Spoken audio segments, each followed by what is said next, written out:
नमस्कार दर्शकों, स्वागत है आपका जागो ग्राहक जागो कार्यक्रम में। दोस्तों, खाद्य सुरक्षा का प्राथमिक उद्देश्य जन जन तक सुरक्षित और गुणवत्तापूर्ण खाद्य पदार्थ पहुंचाना है। और जैसा कि हम सभी जानते हैं कि हम भारतीयों में आदत होती है चौपाटी या खुले में जो ठेले में जो चटपटी चाट मिलती है या जो खाद्य पदार्थ मिलते हैं उनके प्रति अलग ही प्रेम होता है। तो आज जानेंगे क्यों ज़रूरी है खाद्य पदार्थ की सुरक्षा के बारे में जानना, जिसके लिए हमारे साथ आज स्टूडियो में है देवेंद्र कुमार दुबे जी, खाद्य सुरक्षा अधिकारी भोपाल से, और नमस्कार। साथ ही राकेश कुमार जैन जी, सीनियर नमस्कार। केमिस्ट वरिष्ठ रसायनज्ञ हैं हमारे साथ। आपको बता दें कि ये पूरा कार्यक्रम सजीव है और आप इसमें कॉल भी कर सकते हैं और जान सकते हैं खाद्य सुरक्षा क्यों है ज़रूरी। आपको बता दूं हमारे टोल फ्री नंबर्स और फ़ोन नंबर्स के बारे में। फ़ोन नंबर है 0755-266-0049 और टोल फ्री नंबर है 1800-233-0040। सर, बहुत बहुत स्वागत है आप दोनों का हमारे इस कार्यक्रम में। देवेंद्र सर, आपसे जानना चाहेंगे क्यों ज़रूरी है खाद्य सुरक्षा। देखिए, भोजन हमारे जीवन में कितना महत्वपूर्ण है ये तो हम बहुत अच्छे से जानते हैं। इसको मुझे नहीं लगता है कि इसमें ज़्यादा कुछ एक्सप्लेन करने की आवश्यकता है। लेकिन साथ साथ हमको ये देखना होता है कि हम जो खाने की चीज़ों को हम इनटेक करते हैं, खाते हैं, उससे ही हमारी बॉडी की ग्रोथ होती है, जी। ब्रेन की ग्रोथ होती है और हमको एनर्जी मिलती है। लेकिन अगर खाने पीने का सिस्टम जो तरीका है वो हमारा ख़राब रहेगा या खाने में हम कुछ गलत चीज़ें लेंगे तो हमारे बॉडी के अलग अलग जो ऑर्गन्स हैं उन ऑर्गन्स में ये बैड इफ़ेक्ट पड़ता है। इसलिए ये हमारे लिए बहुत आवश्यक है कि भोजन तो हम लें, पर भोजन जो हम लेते हैं वो कितना सुरक्षित है इस बात का भी हमको ध्यान में रखना है। बिल्कुल सर, बहुत ज़रूरी है खाद्य पदार्थ की सुरक्षा। सर, क्या कुछ ध्यान में रखते हुए लोगों को सामान खरीदना चाहिए, चाहे वो हम सब्जियों की बात करें या पैक्ड फूड की बात करें? सबसे पहले अगर हम जानना चाहेंगे तो पैक्ड मटेरियल मिलता है, दालें हैं या जो भी अनाज है वो भी पैक्ड फॉर्म में मिलने लगे हैं, तो उनको क्या कुछ ध्यान में रखते हुए खरीदना चाहिए? देखें, पैक्ड आर्टिकल जब भी हम खरीदते हैं, और ये तो एक समय बहुत अच्छा आ गया है। पहले जो खाद्य सामग्रियां होती थी वो खुली ज़्यादा मिलती थी, लेकिन कुछ सर्टेन प्रोविजंस हैं, कुछ बेचने वाले की सुविधा को देखते हुए भी कुछ चीज़ें अब समय में बदलाव आया है और ऐसा हुआ है कि पैक आर्टिकल ज़्यादा मिलते हैं। जब पैक आर्टिकल्स को का मार्केट में चलन बढ़ा तो उसके साथ साथ जो नियम और कानून बनाने वाली संस्थाएं हैं उन्होंने इंटरवीन किया और उनके पैकेजिंग के लिए रूल्स एंड रेगुलेशन बनाए। इसका मतलब ये है कि जो पैकेट्स हैं उन पैकेट्स में कुछ ऐसे सर्टेन डिटेल्स हैं वो उनको उसको मेंशन करना, उसको अंकित करना वो मैंडेटरी होता है। जैसे कोई फूड आर्टिकल कब बना है ये उसको उसमें अंकित करना ये ज़रूरी है, कब तक चलेगा, जिसको आप बेस्ट बिफोर के नाम से जानते हैं। तो हमको जब भी हम पैकेट कोई लेते हैं हमको ये देखना है कि वो with in best before area में है कि नहीं है। अगर उसका बेस्ट बिफोर समय निकल गया है तो हमको इसको कंज्यूम नहीं करना है। बस इस बात का भी ध्यान में रखना है कि मैन्युफैक्चरर का एड्रेस कंप्लीट होना ज़रूरी है। अगर मैन्युफैक्चरर एड्रेस कंप्लीट नहीं है तो इसका मतलब ये है कि मैन्युफैक्चरर अपने आइडेंटिटी को छुपाना चाहता है, और आइडेंटिटी को छुपाने का एक बेसिक रीज़न ये हो सकता है कि उसका जो प्रोडक्ट है वो अच्छी क्वालिटी का ना हो। तो ये दो तीन चीज़ें जो बहुत आवश्यक हैं और लिखना जिनको मैंडेटरी है, उन चीज़ों को आपको ज़रूर देखना चाहिए। डेट ऑफ पैकिंग, अगर एक्सपायरी डेट है तो बिल्कुल। एक्सपायरी डेट, और मैन्युफैक्चरिंग एड्रेस ये आपको ज़रूर देखना है। तो दर्शकों, आपको विशेष तौर से देखना पड़ेगा कि जो पैक्ड मटेरियल आप खरीद रहे हैं मार्केट से, उसमें मैन्युफैक्चरिंग डेट क्या है और बेस्ट बिफोर की भी डेट या फिर मंथ दिया जी। रहता है। तो विशेष तौर पर आपको ध्यान रखना होगा इस बात का। सर, अगर मसालों की बात करें, क्योंकि मसाले होते हैं जो हमारे इंडियन फूड है उसमें सबसे ज़्यादा कंज्यूम होते हैं, और मसाले खुले तौर पे भी हमें अवेलेबल है मार्केट में और पैक्ड में भी अवेलेबल है। उसमें कैसे मिलावट होती है, कैसे सैंपल्स आपके पास आते हैं? देखिए, मसालों के लिए प्रोविज़न तो एक्चुअली ये है कि जो पाउडर्ड स्पाइसेस हैं, जो पिसे हुए मसाले हैं, वो खुले मसाले बेचने का प्रतिबंध है। इसीलिए अब हम ये देखने में आता है कि ज़्यादातर जो मसाले हमको मिलते हैं वो पैक्ड हैं। पैक मसालों में भी हमें जो डिक्लेरेशंस होते हैं उन डिक्लेरेशंस को ध्यान में रखना है, बेस्ट बिफोर इस चीज़ों को ध्यान में रखना है। अच्छे ब्रांड की जो प्रोडक्ट्स होते हैं उसमें विश्वास रखें, और अच्छे अच्छे जो ब्रांड है उसके प्रोडक्ट मसाले आपको लेना चाहिए। साथ में कभी ऐसा होता है कि अगर लूज स्पाइसेस हमको मिलते हैं, तो हम एक्चुअली जो प्रोविज़न है, एज़ पर प्रोविज़न हम उसके सैम्पलिंग करते हैं। जी इवन हम पैक आर्टिकल्स की भी सैम्पलिंग करते हैं। और आज हमारे साथ जो सीनियर केमिस्ट हैं वो आपको ये भी बताएंगे कि उसकी टेस्टिंग किस तरह से हम आप घर पे भी अगर चेक करना है तो हम घर में भी कैसे चेक कर सकते हैं। लैब में जो चेकिंग का तरीका है एक्चुअली वो सोफिस्टिकेटेड इंस्ट्रूमेंट्स के साथ होता है, तो वो बिल्कुल एक अलग मैटर है, लेकिन घर पे कैसे आप इनको आइडेंटिफाई कर सकते हैं जी वो आज आपको डेमोन्स्ट्रेशन हो जी। जाएगा। दर्शकों, आज का हमारा कार्यक्रम बहुत विशेष है, क्योंकि हम आपको आज दिखाने वाले हैं कि कैसे आप मसालों की टेस्टिंग घर में भी कर सकते हैं और लैब में भी क्या प्रक्रिया है। आज हमारे साथ हैं senior chemist Rakesh Kumar Jain ji. Sir, आपसे जानना चाहेंगे, आप सबसे पहले कौन से मसाले का टेस्ट करके दिखाने वाले हैं हमारे दर्शकों को? मैं आपको हल्दी का टेस्ट दिखाऊंगा। जी, जो कैसे करते हैं इस जो टेस्ट को? घर में जो कुछ केमिकल तो घर में ही मिल जाते हैं, जैसे आपका क्लीनर हुआ, आपका टिंचर आयोडीन हुआ, जी और कुछ केमिकल है वो बहुत आसानी से मार्केट में मिल जाते हैं और आसानी से मिल जाते हैं वो। जी सर। तो हल्दी का टेस्ट कराने के लिए क्या किया जाएगा कि आप हल्दी का सैंपल लिया जी सर। और इसमें हमने डिस्टिल वाटर पानी से घोल लिया इसको। हल्दी के सैंपल को हल्दी पानी से पानी में घोल घोल लिया लिया। डिस्टिल वाटर पानी से। जी। इसमें हाइड्रोक्लोरिक एसिड या हाइड्रोक्लोरिक एसिड डाला हाइड्रोक्लोरिक आपने। एसिड डाला। जी। इसमें अगर कोई कलर चेंज नहीं है तो बिल्कुल। इसमें कोई कलर की मिलावट नहीं है। इसी प्रकार से दूसरा से अगर कलर चेंज नहीं हुआ नहीं, है तो हाँ। इस मसाले में, हल्दी में कोई मिलावट नहीं है। और फिर से इन्होंने रिएजेंट डाला है फिर और कलर चेंज देख सकते हैं हम, आप लोग देख सकते हैं कि ऑरेंज कलर का। जो पिंक कलर हुआ है आपका, जी इसमें अखाद्य रंग की मिलावट है, मेटनिकलो की मिलावट है, और ये हल्दी शुद्ध है आपकी। जी। जो कलर चेंज हुआ है हल्दी के अलावा, उससे हम देख सकते हैं कि उसमें मिलावट हुई है। तो बहुत बहुत धन्यवाद जैन सर, आपने बहुत अच्छे से बताया। सर, आपसे जानना चाहेंगे कि food safety standard authority of India क्या कहती है, अगर मिलावट पाई जाती है इसके आगे की प्रक्रिया क्या होती है? देखिए, जैसे जैन साहब ने अभी आपको बताया कि उसमें नॉन एडिबल कलर का प्रेजेंस उनको हल्दी में मिला है।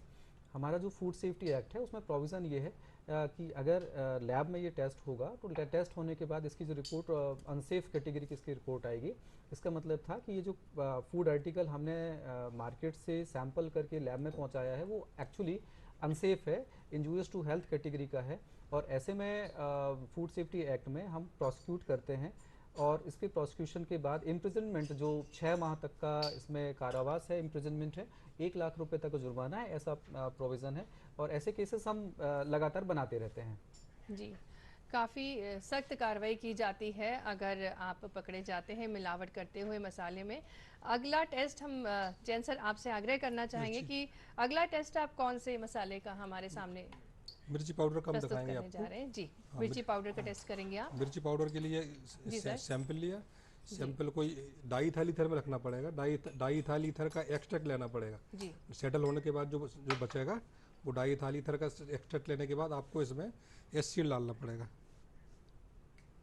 जी, इसमें क्या डाल रहे हैं सर आप? ये हाइड्रोक्लोरिक एसिड डाला इसमें। हाइड्रोक्लोरिक एसिड डाला, हाँ जी। इसकी लेयर जो पिंक कलर की आ गई, इसमें कलर की मिलावट है। क्लियर था? सॉरी, इसमें डाल। जी, आपने हाइड्रोक्लोरिक एसिड डाला, उसके बाद हम लोग देख रहे हैं धनिया पाउडर का टेस्ट है ये। हल्दी वो हल्दी। मिर्ची पाउडर का। मिर्ची पाउडर का टेस्ट है ये। इसमें कलर की मिलावट है। हाइड्रोक्लोरिक एसिड डालने पर पिंक कलर जो एसिड लेयर है वो जी। पिंक हो जाएगी, तो उसमें कलर की मिलावट है। सोडान डाई की है, नॉन परमानेंट कलर है। और जो एसिड लेयर आपकी क्लियर रही उसमें कलर नहीं है। ये शुद्ध मिर्ची, अशुद्ध मिर्ची। जो शुद्ध मिर्ची होगी उसमें नीचे पिंक कलर आ जाएगा। जी, तो देखिए दर्शकों, जो पिंक बैंड आ रहा है, दो लेयर्स हैं इसमें। नीचे वाली लेयर में जिसमें पिंक बैंड आ रहा है उसमें पता चल रहा है हमें कि मिलावट है पाउडर में, मिर्ची पाउडर में। और जिसमें क्लियर बैंड है वो रियल है, मतलब वो शुद्ध है। देवेंद्र सर, अब आपसे जानना चाहेंगे कि मिर्ची सबसे ज़्यादा कंज्यूम होती है मसालों में, प्रोमिनेंट है मिर्ची। हाँ, सही कह रहे तो हैं आप। कैसे, क्या कुछ ध्यान में रखते हुए हमें मिर्ची खरीदने चाहिए? और घर में क्या हम पता लगा पाते हैं कि मिर्ची असली एक है साथ या दोनों इसमें दिया कुछ करो। मिलावट है? देखिए, मिर्च को खरीदने का या बाकी दूसरे मसाले जो भी उनको खरीदने का हम जो एक सिस्टम अडॉप्ट करना चाहिए वो एकदम कॉमन हो सकता है कि आप पैक जो है उसको ही खरीदें। लूज बिल्कुल। मसाले कभी भी आपको मिलेंगे और आप ये मान के चलिए कि वो सस्ते मिलेंगे। अगर वो सस्ता होगा तो ये मान के चलिए कि वो खराब क्वालिटी का है। और कलर जो मिलाया जाता है मिर्च वगैरह में, वो इसीलिए मिलाया जाता है क्योंकि जिस खराब क्वालिटी की मिर्च को पीसा गया है, उसको पीसने के बाद वो एक्चुअली मिर्च के कलर का वो दिखाई नहीं देता। बिल्कुल। इसीलिए उसमें इस तरह के जैसे सूडान कलर हो गए, एजोडाइज होते हैं एक्चुअली ये सभी, एजो या डाइएजोडाइज होते हैं, तो उनको मिक्स किया जाता है जिससे वो कलर अट्रैक्टिव बने, नॉर्मल कलर में वो आ जाए। बिल्कुल। पैक आर्टि इसीलिए आपको कोशिश ये करना चाहिए कि जब भी खरीदें, पैक खरीदें। कभी आपको ऐसा लगता है कि इसमें कोई खराबी है तो आप विभाग में शिकायत कर सकते हैं। आपकी शिकायत के बेसिस पे हम सैंपल कर लेंगे। जी सर। एक आपको संदेह उत्पन्न होना जरूरी है। अगर आपके मन में कोई संदेह कभी उत्पन्न नहीं होगा तो आप उसको लगातार कंज्यूम करते रहेंगे, और ये जो मिलावट करने वाले हैं वो आप लोगों के, आपने जो उसको पैसे दिए हुए हैं उसको खरीदने के एवज में, उससे वो फलते फूलते रहेंगे। तो कम से कम हमारे मन में कभी ये शंका का भाव उत्पन्न हो तो आप संबंधित जो संस्थाएं हैं वहाँ पे आप शिकायत करें। शिकायत के बेसिस पे उसमें जो कार्रवाई होगी वो संबंधित संस्था उसमें करेगी। जी सर। सर, सबसे ज्यादा किस पदार्थ में मिलावट देखी गई है, खाद्य पदार्थ की बात करें तो? हाँ देखिए, लंबे समय का जो हम अगर देखें तो मिलावट तो सबसे ज़्यादा कॉमन जो मिलावट होती है वो दूध में मिलावट होती है, और बहुत लंबे समय से हो रही है, पुराने समय से हो रही है। और दूध में पानी का जो मिलाने का जो सिस्टम है वो अभी भी सबसे ज़्यादा उसी में होता है। बिल्कुल। क्योंकि बाकी सारी चीज़ों पे जैसे हमने कहा कि मसालों में मिलावट होता था, तेल में भी एक काफ़ी मिलावट होता है। और तेल में मिलावट करने का एक तरीका ऐसा है कि कुछ तेल महंगे होते हैं, कुछ तेल सस्ते होते हैं, और तकरीबन सभी तेल अपीयरेंस में सेम होते हैं, लगभग एक जैसे होते हैं। जैसे हमने देखा है कि सरसों तेल महंगा होता है लेकिन सोया ऑयल सस्ता होता है। तो अगर कहीं लूज सरसों तेल अगर बिक्री के लिए है तो ये बहुत आसान है विक्रेता के लिए कि उसमें सोया का ऑयल का वो मिक्स कर दे। तो ये सेकंड नंबर पे जो प्रिवेल करने वाला जो एडल्ट्रेशन है, जो मिलावट है, वो तेल में होता है। लेकिन ये भी बहुत अच्छी बात है कि अब प्रोविज़न ऐसा है कि लूज तेल का विक्रय नहीं होगा। अब चूंकि लूज तेल का विक्रय नहीं होगा, अब वो पैक कंडीशन में होगा। जी सर। तो जब पैक कंडीशन में किसी भी चीज़ का विक्रय किया जाता है तो उसमें मिलावट की संभावना अपने आप में कम होती है, क्योंकि वो जो मैन्युफैक्चरर है और उनके होलसेलर उन सब की आइडेंटिटी को कैरी करते हैं। जी सर, अपन और भी जानेंगे सर, और भी चीज़ों की मिलावट के बारे में जानेंगे। जैन सर, आपसे जानना चाहेंगे अगला टेस्ट आप किसका दिखाने जा रहे हैं? मावा का बता रहे हैं जी। मावा में स्टार्च की मिलावट के लिए, मावा यानी सबसे ज्यादा जो शंका होती है दर्शकों को मावे में ही होती है। कैसे करते हैं टेस्ट सर? मावा लिया, मावा को पानी में घोल लिया जी। और इसमें जो घर में टिंचर आयोडीन सॉल्यूशन या टिंचर आयोडीन जो अवेलेबल हो आपके पास। जी सर। इसको टिंचर आयोडीन सोल्यूशन हमारे घरों में भी मिल जाता है। पानी में मावे को आपने घोल लिया है और थोड़ा सा टिंचर आप डाल रहे हैं, देख सकते हैं कलर चेंज होगा। 2 टेस्ट ट्यूब में आपने डाला है जिससे कि हमें पता चल सके कि कौन सा प्योर है और कौन सा इम्प्योर मावा है। ये इम्प्योर मावा है, इसमें कलर नहीं बदला है आयोडीन का, इसमें मिलावट, इसमें स्टार्च की मिलावट है। आलू या अरारोट, जिस मावे के कलर में टिंचर डालने के बाद कलर नहीं बदला है वो प्योर है, लेकिन जिसका डार्क ब्राउन कलर हो गया आप देख सकते हैं वो इम्प्योर मावा है, मतलब उसमें मिलावट है उस मावे में। ये बहुत ही आसान तरीका है, आप घर में भी उपयोग कर सकते हैं इसका और टेस्ट कर सकते हैं कि मावा कितना शुद्ध है या नहीं है। बहुत ही सिंपल तरीका, आप पानी में घोल सकते हैं मावे को, थोड़ा सा टिंचर डालें। टिंचर डालने के बाद जिस भी सोल्यूशन में कलर नहीं चेंज होता है वो शुद्ध है, और जिसमें कलर चेंज हो जाता है, ब्राउन कलर का हो जाता है, वो अशुद्ध है। देवेंद्र सर, आपसे जानना चाहेंगे, और जैसे कि हम बात करें नमक की, जो कि हर खाद्य पदार्थ में या हम कोई भी खाना खाते हैं उसमें नमक का विशेष तौर से रोल रहता है, क्या उसमें भी मिलावट देखी गई है? देखिए, नमक में मिलावट तो नहीं होती है, लेकिन प्रोविज़न ये है कि जो भी खाने वाला नमक होगा उसमें आयोडीन मैंडेटरी है। आयोडीन, क्योंकि आयोडीन का अपना एक महत्व है माइक्रो न्यूट्रिएंट के तौर पे, और ग्रोथ में बहुत ज़्यादा उसका पॉजिटिव इफेक्ट आता है आयोडीन का। इसलिए प्रोविज़न ये है कि नमक हमेशा आयोडीन युक्त हो। बल्कि अब तो एक कदम आगे बढ़ाकर आयरन फोर्टिफिकेशन भी हो रहा है, जो कि मैंडेटरी नहीं है। तो हम अगर नमक में टेस्ट करते हैं तो आयोडीन के प्रेजेंस का टेस्ट उसमें किया जाता है। आयोडीन उसमें प्रेजेंट होगा तो नमक खाने योग्य है, लेकिन अगर आयोडीन नहीं होगा तो वो खाने योग्य नहीं है। जी जैन सर, आपसे आग्रह करना चाहेंगे कि आप हमारे दर्शकों को दिखाएं कि कैसे हम नमक का टेस्ट कर सकते हैं। इसके लिए एक आयोडीन किट आती है जी जो अब हमारे विभाग में ले सकता कोई भी। जी। इसके लिए एक बूंद अपन नमक में डालेंगे इसको। एक बूंद क्या डाल रहे हैं सर? ये एक आयोडीन किट है ये, इस आयोडीन आयोडीन डिटेक्शन। किट डाल रहे हैं, एक बूंद एक बूंद डाला, नमक के सैंपल नमक में के एक सैंपल में। बूंद आयोडीन हाँ, किट डाला। अगर जी सर। इसमें आयोडीन होगी वो ब्लू कलर हो जाएगा, और इसमें आयोडीन नहीं होगी वो व्हाइट रहेगा। इसमें प्योर कौन सा, इम्प्योर? प्योर ये है, इसमें जिसमें इसमें आयोडीन ब्लू थोड़ा सा कलर है। कलर चेंज हाँ, हुआ है आयोडीन किट डालने के बाद, वो शुद्ध नमक है। शुद्ध नमक और है। जिसमें कलर कलरलेस चेंज हुआ नहीं है, हो रहा है वो हाँ, अशुद्ध शुद्ध नमक है। दर्शकों, ये भी बहुत आसान तरीके से आप कर सकते हैं, और आयोडीन किट भी आप प्राप्त कर सकते हैं, खाद्य विभाग से ले सकते हैं और घर में टेस्ट कर सकते हैं। जिसमें कलर चेंज होगा उसमें आयोडीन युक्त नमक है, मतलब शुद्ध नमक है। और सर, मैं आग्रह करना चाहूंगी कि आप हमारे दर्शकों को दिखाएं जिसमें कलर चेंज हो रहा है, उस पेपर को आप उठाकर हमारे दर्शकों को दिखाएं। देखिए आप, जैसे ही आयोडीन किट डाल रहे हैं तो उसमें डार्क इंडिगो ब्लू कलर का कलर आया है। थोड़ा सा तिरछा करके दिखाएंगे तो विजिबल हो पाएगा हमारे दर्शकों को। आप देख सकते हैं थोड़ा सा कलर चेंज है, डार्क ब्लू कलर का कलर आया है। आयोडीन युक्त नमक मतलब शुद्ध नमक। और दूसरे वाले सैंपल में जब आयोडीन डाला तो उसमें कलर चेंज नहीं देखा गया। इसका मतलब यही है कि यह अशुद्ध नमक है। बहुत अच्छे से आपने दिखाया। देवेंद्र सर, अब आपसे जानना चाहेंगे, कई बार सब्जियों में मिलावट देखी गई है। कई बार जैसे रंग को लेकर, या एप्पल की बात करें तो वैक्स कोटेड एप्पल आते हैं। जी। तो क्या कुछ ध्यान में रखते हुए एप्पल को खरीदना चाहिए या सब्जियों को खरीदना चाहिए लोगों को? ये वैक्स कोटेड एप्पल एक्चुअली एक तरह से मार्केट की एक मजबूरी भी है, क्योंकि बहुत लंबे दूरी तक वो उनको ट्रांसपोर्ट किया जाता है। वैक्स कोटेड एप्पल है या वैक्स कोटेड एप्पल नहीं भी है, तो भी हम इस बात को, अगर हम अपने जीवन में इस बात को उतार लें कि हम एप्पल जैसी किसी भी चीज़ को जब मार्केट से लेकर आएँ तो उसको हम उसको क्लीन कर लेंगे। क्लीन करने में आप हल्के कुनकुने पानी से उसके कवर को साफ़ कर सकते हैं। पोटेशियम परमैंगनेट जो पोटास होता है वो भी बहुत कॉमनली कहीं मार्केट में मिल जाता है, उससे कर लेते हैं।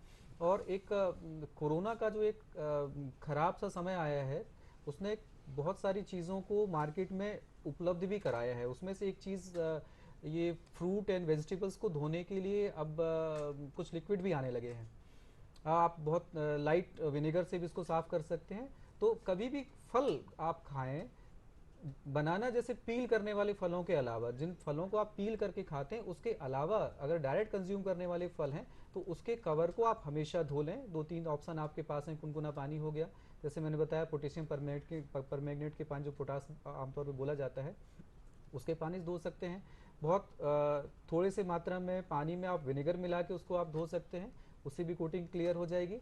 और या फिर अगर आपके पास कोई फ्रूट एंड वेजिटेबल क्लीनर कोई है मार्केट में अवेलेबल है अच्छी ब्रांडेड कंपनी का, तो आप उसका उपयोग कर सकते हैं। इन सब के बाद भी आपको डाउट होता है तो आप उसको पील भी कर सकते हैं। बिल्कुल। तो इसके बाद उसमें कोई ऐसे ट्रेसेस बचेंगे नहीं, और आप को जो फ्रूट खाने को मिलेंगे उसकी असल में पौष्टिकता आपके पास जाएगी। और उसके कवर में जो भी कोटिंग के अलावा भी ऐसे हो सकता है कि कीटनाशी पदार्थ कोई डाले हों, फंगीसाइड जैसी कुछ चीज़ें डाला गया हो, तो वैसे भी आपको हमेशा इन चीज़ों को धो के ही लेना चाहिए। जी, बहुत अच्छे से बताया देवेंद्र सर आपने कि क्या कुछ ध्यान में रखते हुए हमें सब्जियां और फल खरीदना चाहिए। और सबसे अच्छी बात, आजकल फ्रूट्स और वेजिटेबल्स को वॉश करने के लिए डिटर्जेंट्स जो भी सॉल्यूशंस मिलने लगे हैं, और इसी के साथ पोटेशियम परमैंगनेट है वो उसको उपयोग करके भी आप खरीद सकते हैं वेजिटेबल्स। जैसा कि हम सभी को पता है कि मिठाइयों का कंजप्शन हमारे यहाँ सबसे ज़्यादा है, और उसके ऊपर लगी हुई चांदी की वर्क सबसे ज़्यादा आकर्षण का केंद्र रहती है। तो आइए जैन सर के पास चलते हैं, देखते हैं वो हमें अब दिखाने वाले हैं चांदी की बर्क कैसे हम टेस्ट करें। जो चांदी की वर्क होगी उसको आप हाथ में लेकर इसको हाथ में ले लिया रब करेंगे तो ये पूरी तरीके से खत्म हो जाएगी। चांदी की बर्क पूरी तरीके से खत्म हो जाती है, तो इसका मतलब इससे तात्पर्य है कि ये चांदी की है। चांदी की बर्क है। और जो आपकी एल्युमिनियम की लिप होगी उसको आप कितना भी रगड़ेंगे वो खत्म नहीं होगी। वो अपने आप दिख जाएगा आपको कि वो एल्युमिनियम की है। वो चांदी की बर्क जो होगी वो अपने आप रगड़ने पे खत्म हो जाएगी। बिल्कुल जी। तो आपने देखा दर्शकों कि चांदी की बर्क अगर असली काली है, मिर्च, अगर काली मिर्च। शुद्ध है तो अगर आप मलेंगे अपनी हथेली पे तो पूरी तरीके से वो घुल जाएगी, और अगर एल्युमिनियम फॉयल है तो वो नहीं घुल पाएगी। देवेंद्र जी, अब आपसे जानना चाहेंगे कि अगर किसी को शिकायत करनी है, काली मिर्च उसने जी। मिलावट देखी, आप लोग ने काफ़ी अच्छे से जागरूक किया हमारे उपभोक्ताओं को कि किस क्या कुछ ध्यान में रखते हुए खाद्य पदार्थ खरीदने चाहिए, लेकिन फिर भी शिकायत करनी हो तो वे कहाँ शिकायत कर सकते हैं? शिकायत करने के लिए देखें, सबसे पहले तो जो खाद्य एवं औषधि प्रशासन का कार्यालय है वो हर ज़िले में होता है। इसके साथ साथ हमारे यहाँ मध्य प्रदेश में एक टोल फ्री एक आपको हेल्प डेस्क का नंबर जो दिया हुआ है वो हमारी ईदगाह हिल्स में जो हमारा डाल राज्य स्तर का जो कार्यालय है वहाँ पर है, वो आप डायरेक्ट उसमें फ़ोन करके शिकायत कर सकते हैं। उसका नंबर है 2665036। तो ये हमारे हेल्प डेस्क का नंबर है और इसमें हमें एक्चुअली कंप्लेंट्स मिलते हैं, काफ़ी कंप्लेंट्स है जिसको हमारे हमारे पास उस हेल्प डेस्क के थ्रू मिलते हैं और हम उसको प्राथमिकता से हम उसको देखते हैं, उन सब की जांच करते हैं। इसके साथ साथ आप देखिए, शिकायत करने के लिए आप पुलिस थाने में जाके शिकायत कर सकते हैं, क्योंकि शिकायतों को अगर आप संबंधित ऐसे जगहों पे संस्थाओं में पहुंचाएंगे तो कहीं ना कहीं से वो शिकायत उस बिल्कुल। पे काम करने वाले कार्यालय पे, विभाग के पास पहुंच ही जी जाएगा सर, और बहुत बहुत धन्यवाद देवेंद्र सर, जैन सर, आपने बहुत अच्छे से हमारे ग्राहकों को, उपभोक्ताओं को, दर्शकों को जागरूक किया कैसे खाद्य पदार्थ खरीदते वक्त हमें सुरक्षित रहना चाहिए और क्या कुछ ध्यान में रखना चाहिए। और आपने एक नंबर भी शेयर किया जहां पर आप संपर्क करके शिकायत भी कर सकते हैं, वो है 0755266506। इसी के साथ मैं आपसे लूंगी इजाज़त। नमस्कार।